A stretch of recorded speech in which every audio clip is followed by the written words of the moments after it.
स्त्री जब घर में प्रसन्न रह करके मुस्कुराती है तो उसके मुस्कुराहट से जो महाराज किरणें निकलती हैं तो निगेटिव ऊर्जा अपने आप भाग जाती है। और जिस घर में स्त्री की आंख में आंसू आते हैं उस घर में महाराज भूतों का वासा देख लेना। चाहे तुम कितना भी पैसा कमाते हो, कितनी भी तुम्हारे पास धन दौलत है, लेकिन अगर तुम्हारी स्त्री की आंख में आंसू है, तुम्हारे घर की लक्ष्मी की आंख में आंसू है, तो तुम्हारा सारा संपत्ति कमाना बेकार। अरे हाथ उठाने की तो बहुत दूर की बात है, अगर उसकी आंख में किसी भी कारण आंसू आया तो वो आंसू तुम्हारे घर की प्रगति को रोक देगा, तुम्हारे घर का धीरे धीरे विनाश कर देगा। क्योंकि स्त्री का आंसू धरती मां भी सहन नहीं कर सकती भाई। आपको पता होना चाहिए स्त्री कभी उल्टी नहीं सोती, बहुत बड़ा दोष लगता है। आज की तो बात छोड़ो, स्त्री को कभी उल्टा नहीं सोना चाहिए। स्त्री कई डंडोती परिक्रमा करती है ना, तो कैसे कभी ऐसे सीधे नहीं, लेट करके नहीं परिक्रमा करनी चाहिए। ऐसे लेट के ऐसे प्रणाम करते हैं ना, स्त्री को कभी सीधे नहीं लेटना चाहिए। क्योंकि स्त्री की छाती का स्पर्श जब धरती से होता है तो धरती मां उस वजन को सहन नहीं कर सकती। सोच लो, देखो स्त्री कितनी महान बताइए, धरती मां वजन को सहन नहीं कर सकती। इतना महान पद दिया है स्त्री को, क्योंकि स्त्री का बहुत बड़ा त्याग है, पुरुष का त्याग नहीं होता। इसलिए महाराज उसे कोई देवता नहीं कहता। कहीं सुना आपने महेश देवता, सोहन देवता, मोहन देवता? लेकिन कमला देवी, विमला देवी, शिमला देवी तो बहुत सुना होगा आपने, देने वाली। फिर भी आज घर घर में महाराज स्त्री की आंख में आपको आंसू मिलेगा, और उसी आंसू के कारण आज हमारे घरों में प्रगति नहीं हो रही है। क्योंकि हम अनादर करते हैं। बेटा आया तो दो माँ को सुना करके चला गया, भाई आया वो भी सुना करके चला गया, पति आया उसने भी दो बात सुना दी, और औरत होती है बेचारी बस अंदर अंदर घुट करके रह जाती है। और इसीलिए मैथिली शरण गुप्त ने कहा है, औरत तेरी यही कहानी, आंचल में दूध आंखों में पानी, आंचल में दूध आंखों में पानी। भोले बाबा हमें शिक्षा देते हैं, इस कथा से शिक्षा लेनी चाहिए। कितना त्याग है बेटी का, कितना त्याग है बहन का। देवियों ने जैसे ही कहा कि हम तुम्हारे पिता के यहां जा रहे हैं, तुमको पता नहीं, सती ने बात बदल दी। अरे हाँ हाँ मुझे पता है, तो तुम अभी तक गई नहीं? नहीं आप चलो, मैं भी आ रही हूं, मैं भी आ रही, आप चलो। भोले बाबा के पास में आकर के बैठी, और भोले बाबा के पास आकर के बैठ के महाराज चरण दबाने लगी। भोले बाबा बोले, देवी आज तो बड़ी सेवा कर रही हो, क्या बात है? बोले नहीं, ये तो पत्नी का धर्म है, पति परमेश्वर होता है, सेवा करनी चाहिए। नहीं आज कुछ ज्यादा ही तुम सेवा कर रही हो। ध्यान देना, स्त्री जब ज्यादा सेवा करे तो समझ जाना मांग बड़ी है। होश में बात करना, कोई बड़ी डिमांड है इसलिए ज्यादा सेवा हो रही है आज। अरे देवी बताओ तो सही बात क्या है? नहीं बस स्वामी जी सेवा तो करनी चाहिए। नहीं सेवा के बदले में मेवा क्या चाहिए वो बता। पर स्वामी जी वो कोई बात नहीं है, बस आपको वो बात पता है क्या? कौन सी? बोले वो बात की आपके, देखो भाषा देखो अब बोलने की। जैसे ही कहा आपको पता है क्या? क्या बोले? प्रजापतेस्ते स्वसुरस्य सांप्रतम निर्यापितो यज्ञ महोत्सवः किलः वयं च तत्राभिसराम वामते यद्यर्थितामी विबुधा व्रजन्ति। आपको पता है आपके प्रजापतेस्ते ससुरस्य सांप्रतम, ये नहीं करी मेरे पिता के यहाँ, आपके ससुर जी के यहाँ यज्ञ हो रहा है, मालूम है? भगवान शिव बोले हाँ मालूम है। लो कर लो बात, इतनी बड़ी बात मालूम है फिर भी बैठे हो। स्वामी जी चलना नहीं है क्या? बोले बाबा बोले देवी निमंत्रण नहीं आया, चलें कैसे? निमंत्रण आया क्या? लो आप भी स्वामी जी कैसी बात करते हैं, आपने कितनी बार कथा में सुनाया है और आप ऐसी बात कर रहे हो। कितनी बार आपने कहा है अपने पिता के यहाँ, भाई के यहाँ, मित्र के यहाँ, गुरु के यहाँ, अगर नहीं भी बुलाए तो जाओ, तो क्या फर्क पड़ता है, बिना बुलाए जाना चाहिए। स्वामी जी मेरे को एक एक बात याद है मगर आप भूल जाते हो। बोले बाबा बोले देवी तेरे को तेरी काम की बात याद है, बाकी आगे की नहीं। हर आदमी कथा के अंदर केवल अपनी अपनी बात पकड़ता है, बाकी सही तो पकड़ेगा ही नहीं। देख लो आप, जो धर्म की बुराई करने वाले हैं ना, वो भी रामायण गीता भागवत की ऐसी श्लोक ऐसे चौपाई निकाल करके लाएंगे कि देखो इसमें भी ये बात लिखी हुई है, इसमें भी ये बात है। हर आदमी। बोले बाबा बोले देवी तेरे को आधा श्लोक का अर्थ याद है, आधा याद नहीं है, मेरे को पूरा याद है। क्या? त्वयोदितं शोभनमेव शोभने अनाहुता अप्यभियन्ति बन्धुषु ते यद्यनुत्पादित दोष दृष्ट्यो बलीयसानात्म्य मदेन मन्युनः। अरे देवी अपने मित्र के यहाँ, पिता के यहाँ, भाई बंधु के यहाँ बिना बुलाए जाने में कोई दोष नहीं, लेकिन जहां दोष दृष्टि हो, हमारे जाने से सामने वाले को प्रसन्नता न हो, वहां भूल करके नहीं जाना चाहिए। आवत ही हर्ष नहीं और नैनन नहीं स्नेह, तुलसी तहां न जाइए चाहे कंचन बरसे में। आने से प्रसन्नता नहीं हो, वहां अगर सोने की भी वर्षा होती हो महाराज, तो वहां भूल करके नहीं जाना चाहिए। ठीक है कभी कोई खटपट हो गई, कोई बात हो गई और फिर अगर बुला ले तो मना भी नहीं करना चाहिए, अगर बुला ले तो। लेकिन महाराज जहां अपनी अनबन है और वहां हमारे जाने से सामने वाले को परेशानी होती है, तो क्यों जाकर के किसी को परेशान करें? किसी को परेशान करने की क्या जरूरत है? सती बोली स्वामी जी लो, आप भी कैसी कैसी बातें सोच रहे हो। अरे हमारी और पिताजी की क्या अनबन है बोलो? कभी बेटी जमाई और ससुर की कभी अनबन हुई है क्या? भोले बाबा ने आज वो सारी बात बताई, ऐसे ऐसे तुम्हारे पिता और मेरी आपस में बातें हुई, मैंने तो बुरा नहीं माना लेकिन तुम्हारे पिता ने बुरा मान लिया, और उसी बात का बदला लेने के लिए आज यज्ञ में हमें निमंत्रण नहीं दिया। देवी सती बोली देखो स्वामी जी, परिवार में ऐसी खटपट हो ही जाती है, लेकिन किसी तरह से ये बात घर में दब के रह जाए और समझौता हो जाए। ऐसा करो चलो अपने मैं संभाल लूंगी, आप चलो। भोले बाबा ने कहा नहीं देवी। अब सज्जनों बेटी तो यही चाहेगी कि मेरे बाप की बुराई नहीं हो, बदनामी नहीं हो, किसी तरह से महाराज सारी बात सही हो जाए। भोले बाबा ने कहा नहीं देवी मैं तो जाऊंगा नहीं, लेकिन अगर तेरे को अगर जाना है तो मैं रोकूंगा भी। ये कथा शिक्षा देती है। कई बार क्या होता है कि हमारे ससुराल वालों से अगर हमारी खटपट हो गई तो हम अपनी पत्नी को भी फिर जाने नहीं देते।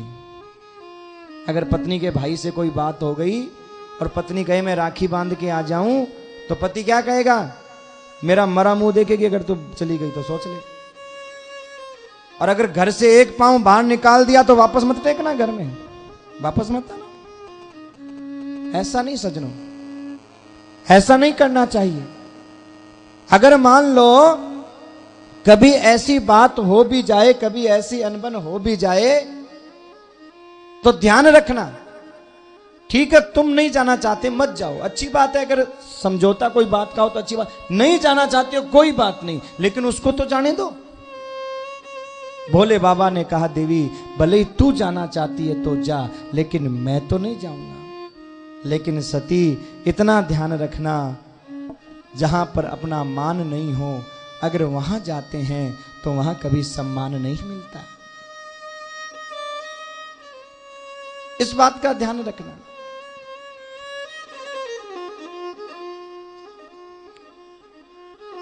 बिना मान अमृत पिए,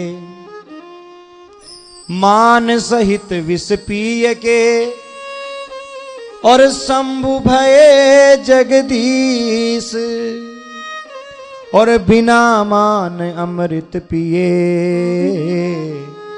और राहु कटायो शीस। मान के साथ जहर पीने पर भी भोले बाबा जगदीश हो गए, शंभु भये जगदीश, और बिना मान अमृत पिए राहु कटायो, बिना बुलाए आए ना। अब देवी आगे तुम्हारी मर्जी, तुम क्या करना चाहती हो। सती बोली स्वामी जी मैं तो जाऊंगी, मैं जाऊंगी, मैं समझाऊंगी, सब ठीक हो जाएगा। जाओ जाओ देवी जाओ। पहले तो समझाया, जब नहीं मानी तो कहा ठीक है जाओ। यानी सजनों, घर में कोई भी बात हो, बेटा बेटी पत्नी पति को जिद कर रहा है, तुम पहले उसे समझाओ। तुम्हारा काम है समझाना, और नहीं समझे ना तो अपना माथा खराब मत करो। ठीक है भाई तेरी मर्जी, माथा मत खराब करो। हम लोग माथा खराब कर लेते हैं महाराज, फालतू फालतू एकदम, बस सर दुखने लग जाता है, मर जाएंगे, मार देंगे, हमारा कहना नहीं मानता, हम ऐसा कर देंगे, वैसा, बेमतलब की टेंशन। अरे जब मान ही नहीं रहा तुम्हारी बात तो फोकट की टेंशन क्यों ले रहे हो भाई। भोले बाबा से शिक्षा लो। जैसे भोले बाबा ने मन में विचार कर लिया, होई यही सोई जो राम रची राखा, होई यही सोई जो राम रची राखा, को करी तर्क बढ़ावई साखा, को करी तर्क बढ़ावई साखा, होई यही सोई जो राम रची राखा, होई यही सोई जो राम रची राखा, होई यही सोई जो राम रची राखा, और को करी तर्क बढ़ावई शाखा। अरे भाई होना तो वही है जो भगवान की इच्छा है। देखो सुखी होना चाहते हो ना, तो अपनी मर्जी चलाना छोड़ दो। ये सुखी होने का सूत्र है। आज हम क्यों दुखी हो रहे हैं? क्योंकि हम अपनी मर्जी चलाने की कोशिश करते हैं और हमारी मर्जी तो क्या, मर्जी बाहर तो क्या चलेगी, हमारी घर में ही नहीं चलती, बाहर तो चलने की बहुत दूर की बात। और जब हमारी मर्जी नहीं चलती तो फिर दुख होता है कि हमने ऐसा सोचा था, हमने ऐसा कहा था, तो तूने सोचा ही क्यों, कहा ही क्यों। जो घटना घटित हो जाए ध्यान देना। अगर सुखी रहना चाहते हो तो इस बात को याद कर लो कि राजी हम उसी में जिसमें तेरी रजा है, राजी हम उसी में, हे प्रभु हम उसी में राजी हैं। किसमें?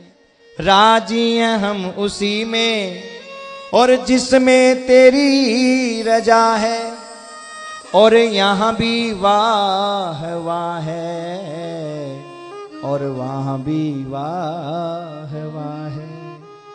जो परिस्थिति हमारी है उसमें हम राजी रहे। वाह प्रभु, हाँ बस ये भी हमारी मर्जी यही थी, हाँ ये भी हमारी मर्जी थी, खुश रहोगे। एक महात्मा जी के यहां कोई चौधरी गाय दे करके गया, गाय बांध के गया।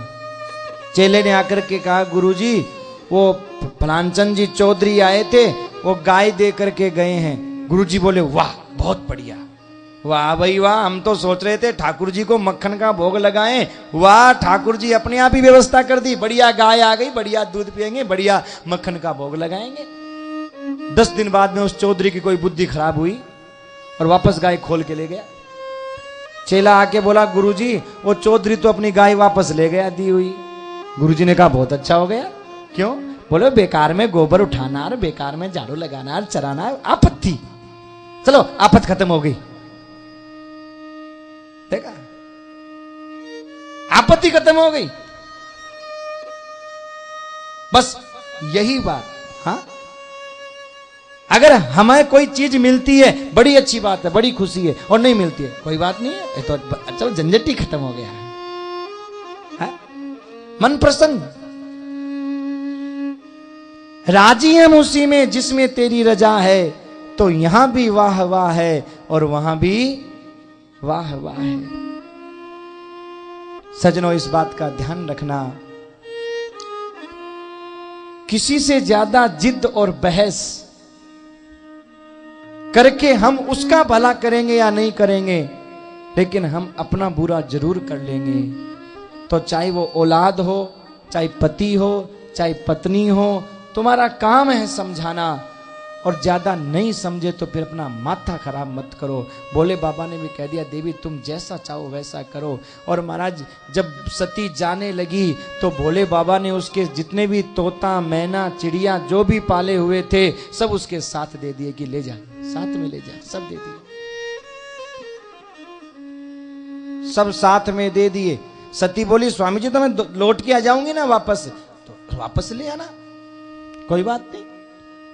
क्यों? इसके पीछे भी एक शिक्षा छुपी हुई है। भोले बाबा कहते हैं सती तो चल ही जाएगी, और पीछे से जब इसकी तोता, मैना, चिड़िया को देखूंगा तो मुझे बहुत याद आएगी। हमारा कोई प्रेमी है, वो हमारी जिंदगी से चला जाए तो उसकी यादगार को हटा दो, सामने से हटा दो। क्यों? आप कहोगे नहीं हटाएंगे, अरे नहीं हटाने से वो तो आना नहीं है।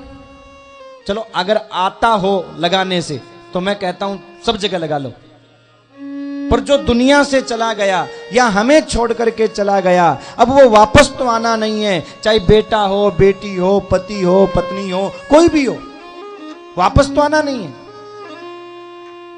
और हमने उसकी यादगार अपने सामने ही लगा रखी है। जैसे कई बार फोटोएं लगी होती हैं, और अब महाराज पतिदेव को गए तो हो गया 30 साल। अब 30 साल बाद में कोई वो बेटे का ब्याह हुआ और उनके रिश्तेदार कोई आए और उस फोटो को देख के पूछ लिया, अजी ये कौन है? तो 30 साल बाद में भी बूढ़ी माई की आंखों में आंसू आ जाएगा, बताएगी तो बाद में पहले रोएगी। अरे माता जी क्या हुआ? आपने टाबर का बापू है, घना भला आदमी है, छोड़ के चला गया। अब देखो 30 साल पहले छोड़ करके गए, वापस आने नहीं है, लेकिन बात बात पर उनकी याद करके हम अपनी आंखों को कमजोर कर रहे हैं। यादगार रखो, लेकिन एक साइड में रखो, बार बार सामने नहीं कि जब नजर पड़े तो उनकी याद आए, जब नजर पड़े तो उनकी याद आए।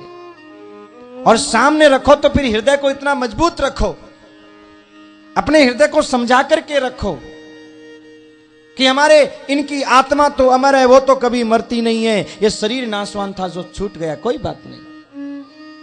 अब तो हमारा परमात्मा ही पति है, परमात्मा ही बेटा है, परमात्मा ही हमारा मित्र है। तो यादगार सामने रखो। भोले बाबा ने मन में सोचा कि भक्ति में विघ्न होगा, सती की याद बार बार आएगी, इसलिए सती के साथ में तोता, मैना, चिड़िया सब साथ में दे दिए और सती उनको लेकर के गई महाराज। लेकिन हुआ क्या? जिस बात का डर था, जब सती अपने पीहर में पहुंची तो किसी ने सम्मान नहीं किया, केवल मां को छोड़ करके। पिता भवन जब गई भवानी, दक्ष त्रास काहुन सन्मानी, दक्ष त्रास काहुन सन्मानी, दक्ष त्रास काहुन सन्मानी। पिता भवन जब गई भवानी, पिता भवन जब गई भवानी, दक्ष त्रास काहुन सन्मानी, दक्ष त्रास काहुन सन्मानी। सादर भले ही मिली एक माता, सागर भले ही मिली एक माता, बगनी मिली बहुरी मुस्काता, बगनी मिली बहुरी मुस्काता, चादर भले ही मिली एक माता। एक मां ऐसी थी जिसने सती का सम्मान किया, आगे बढ़ करके सती को गले लगाया। बहनों ने तो मजाक उड़ाई, हंसी उड़ाई बहनों ने। सती दुखी हो गई, मां ने गले लगाया, बेटा रो मत। मां आज मैं इतनी पराई हो गई, मां मैं भी तो तेरी ही औलाद हूं, मैंने भी तो तेरे ही अंश से जन्म लिया है। और आज पिता मेरे विपरीत क्या हुए, विधाता मेरे विपरीत क्या हुए, बाम क्या हुए, आज मेरी बहनें भी मुझसे विपरीत हो गई। सती रोने लगी। मां ने कहा बेटा जब दुख का समय आता है ना, कष्ट का समय आता है ना, तो कपड़े भी शरीर के दुश्मन हो जाते हैं, सब ठीक हो जाएगा, चिंता मत कर। सती कहती है मां मैं मेरा अपमान तो सहन कर सकती हूं, लेकिन यज्ञशाला में अगर मेरे पति का अपमान हुआ तो मैं सहन नहीं कर पाऊंगी। और मां तेरे चरणों की सौगंध खाकर के कह रही हूं, अगर यज्ञशाला में मेरे पति का अपमान हुआ तो मैं शरीर छोड़ दूंगी, शरीर को भस्म कर दूंगी। मां ने सती के मुंह पर हाथ रखा, बेटा ऐसा मत बोल, अगर तेरे को कुछ हो गया तो मैं कहां जी धराऊंगी। अरे बेटा मेरे लिए तो सब बराबर है, मैंने तो सब बेटियों को बराबर गर्भ में धारण किया, सबकी बराबर प्रसव पीड़ा सहन की, सबको बराबर लालन पालन का कष्ट सहन किया। अरे मेरे तो अगर 5 बेटी है तो बराबर, 16 बेटी है तो बराबर, मेरे लिए तो सब बराबर है, माँ के लिए सब बराबर होता है, ऐसा मत बोल। सती ने कहा नहीं माँ, अब मैं और अपमान नहीं सहन कर सकती। और सती यज्ञशाला में गई, और जैसे ही यज्ञशाला में गई, सती जाई देखे हूं तब जागा, सती जाई देखे हूं तब जागा, सती जाई देखे हूं तब जागा, सती जाई देखे हूं तब जागा, कतहु न दीख शंभु कर भागा, कतहु न दीख शंभु कर भागा। सती ने यज्ञशाला में जाकर के देखा, सबके भाग रखे हुए थे, लेकिन भोले बाबा का कहीं भाग नहीं। सती ने सब सभासदों को संबोधित करते हुए कहा, सभासदों सम कल्याणम करोति इति शंकर, जो कल्याण करने वाला शिव नाम है, उस शिव नाम से विरोध करके, शंकर नाम से विरोध करके तुम्हारा कल्याण कभी नहीं हो सकता। यद्वैक्षरम नाम गिरेरितम निनाम, सकृत प्रसंगादगमा सुहंति तत्, पवित्र कीर्तिम तमलंग्य शासनम, भवान हो द्वेष्टि शिवे शिवेतरम। जो शिव 2 अक्षर का नाम है शिव, इस 2 अक्षर के नाम से विरोध करके तुम्हारा कभी कल्याण नहीं हो सकता। अरे मैं चाहूं तो तुम्हें अभी जला करके भस्म कर सकती हूं, लेकिन नहीं। क्यों? क्योंकि कुपुत्रो जायेते क्वचिदपि कुमाता न भवति, एक पल के लिए पुत्र कुपुत्र हो सकता है, लेकिन माता कुमाता नहीं हो सकती, इसलिए मां का नाम बदनाम हो जाएगा।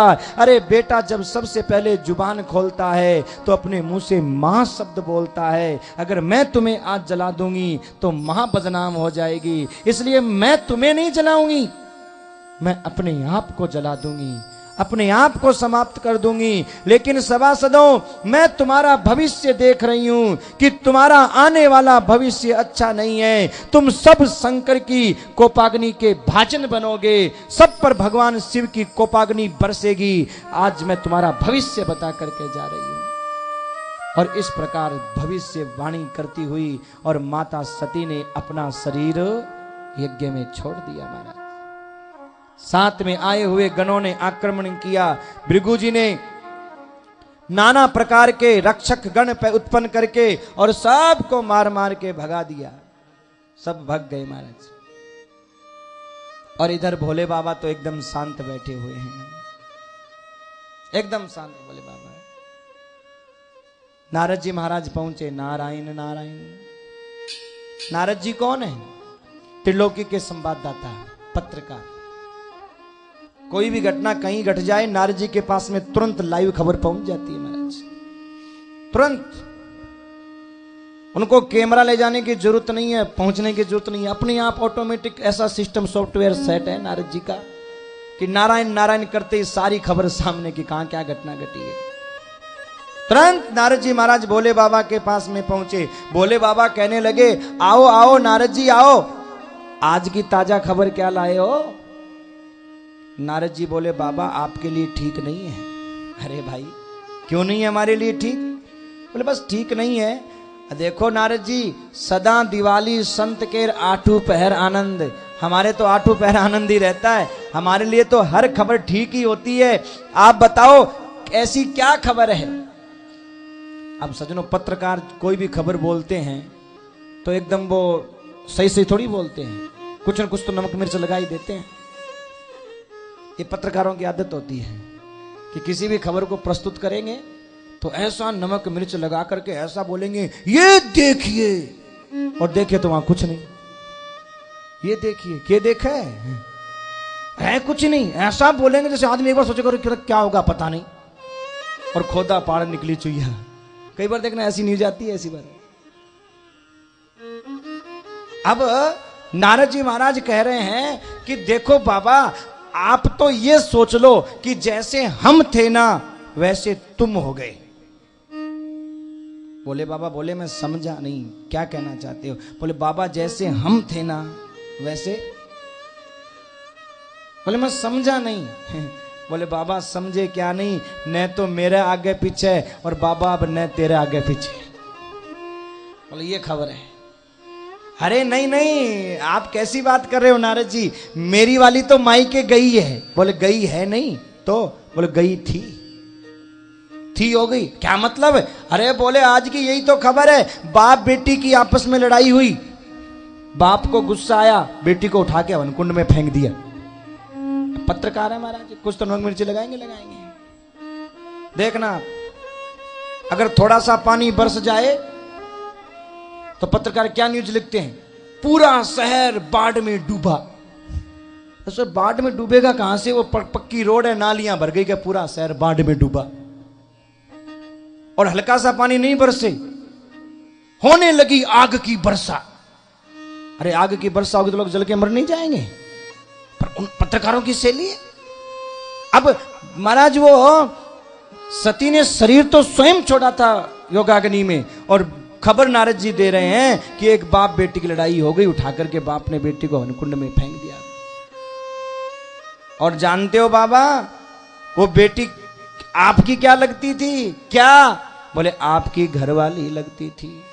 इतना सुनना था कि महाराज भोले बाबा की आंखों में रक्त उतर आया। जैसे ही भोले बाबा ने सुना कि सती ने शरीर छोड़ दिया, वैसे ही महाराज तुरंत भोले बाबा खड़े हुए, जटाओं को हिलाया, खड़े होकर के अपनी जटा को उखाड़ करके धरती पर पटका, और जैसे ही धरती पर पटका जटा को, वैसे ही उसमें से एक वीरभद्र का प्राकट्य हुआ। बोलो वीरभद्र भगवान की। वीरभद्र ने कहा मेरे लिए क्या आदेश है? बोलो वीरभद्र, काल भैरव को साथ में लो, डाकनी साकनी भूतनी प्रेतनी पिशाचनी को साथ में लो, और जाओ अभिमानी दक्ष के यज्ञ को विध्वंस करके आ जाओ। और महाराज वीरभद्र चला, डाकनी साकनी भूतनी प्रेतनी पिशाचनी को लेकर के चला। जैसे नाव में हाथी सवार हो जाए तो महाराज नाव डगमगाने लग जाती है, ऐसे ये धरती डगमगाने लगी। वीरभद्र ने काल भैरव को साथ में लिया, भूतनी प्रेतनी डाकनी पिशाचनी को साथ में लिया, और जाकर के आंधियां चलाई, और भृगु जी ने पहाड़ लगा करके आंधियों को रोक दिया। हड्डियों की वर्षा की, सुरक्षा कवच के द्वारा महाराज हड्डियों को रोक दिया। वीरभद्र आगे बढ़े, भृगु जी महाराज दाढ़ी पर हाथ फेर रहे थे। आओ आओ आओ आओ, हमारे से टक्कर लोगे, हमारे से टक्कर लोगे। एक गन्ने का महाराज, जिस समय सती शरीर छोड़ रही थी, ये भृगु जी बड़ा दाढ़ी पर हाथ फेर रहे थे। वीरभद्र ने आगे बढ़कर के भृगु